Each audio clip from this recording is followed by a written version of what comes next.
Hey, Ryan Michael Galloway here with We Don't Need No Stinking Record Company.com, and I'm still with Professor Pooch, although we took a little break for a few nights and we're back together again and picking up where we left off. But for you guys out in the world of YouTube and Facebook, it doesn't look like we've missed a beat. We're just right back on with the next subject. So we've been talking about band agreements, and Professor, one of the things I was wondering about was what about publishing in band agreements? Does everybody always seem to get the same equal split? Are there reasons to change that? Or are there reasons? Well, I'll let you go ahead and speak to it, and I might have some questions for you. Okay. Very simply put, there are multiple choices, and that's why decisions have to be made. With some bands, they decide to split everything equally. In other words, all the songwriting, all the publishing is split between all members of the band, that they figure they all contributed equally, or for whatever reasons, just sometimes for chemistry within a band. Sure. Going 180 degrees would be if the songwriter says, the actual songwriter, music and words, lead melody and words, actually says, no, it's all my songs, I get all the songwriting and I get all the publishing. Now, there's a third option, which is somewhere in the middle, and it's usually a fair compromise, and there are different variations on it, but basically is the songwriter, the actual songwriter, the melody and the words, gets the songwriter monies and credits, and the band as a whole splits the publishing equally. Now, keep in mind, again, that the publishing and songwriting is usually a 50-50 split between publishing and songwriting, where the publisher pays the songwriter their 50%.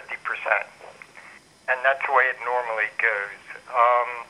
And my thing is, it depends on the band. I mean, some people say, wait a minute, I wrote all the melody and the words, I should go, But you also have to keep peace within the band. I mean, they might have contributed a guitar lick that gave you some ideas for words. I mean, who knows? I think, historically, that Boston, if I'm not mistaken, even though Tom Schultz was doing most of the writing, Brad may have done some as well, but that they split it all pretty evenly. I was a little bit in on that because I talked to Erwin Schuster, who had signed him, and he really didn't divulge all the specifics of the contract, but that was the feeling I got, was that there was a pretty even split among the band, as was all their advances for their record deal and such. But that was a long time ago, and obviously things have changed and morphed and developed. Well, you're dealing with egos, and egos should not get in the way, really, but, we're talking real world here.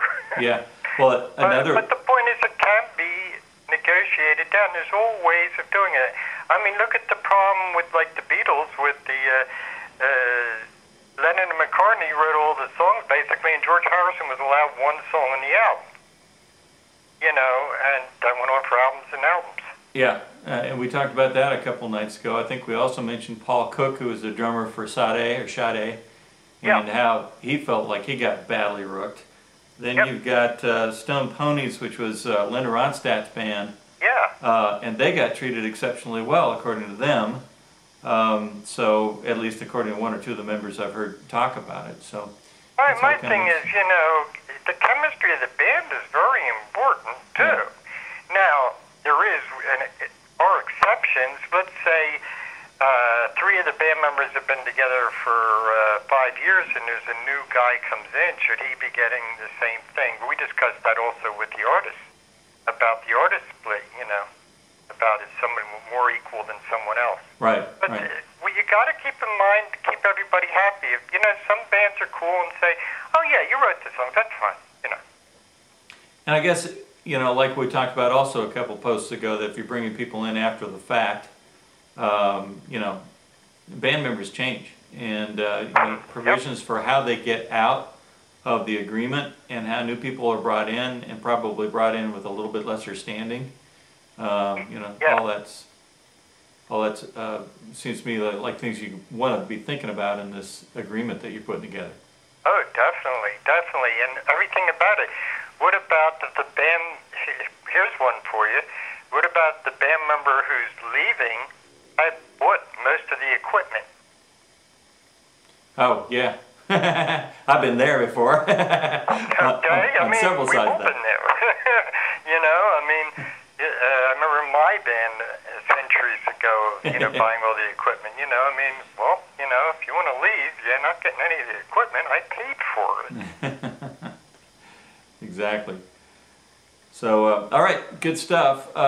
Let's come back and do another post. I'm Ryan Michael Galloway. I'm here with David Spangenberg, ProfessorPooch.com. Of course, I'm coming to you from WeDon'tNeedNoStinkingRecordCompany.com.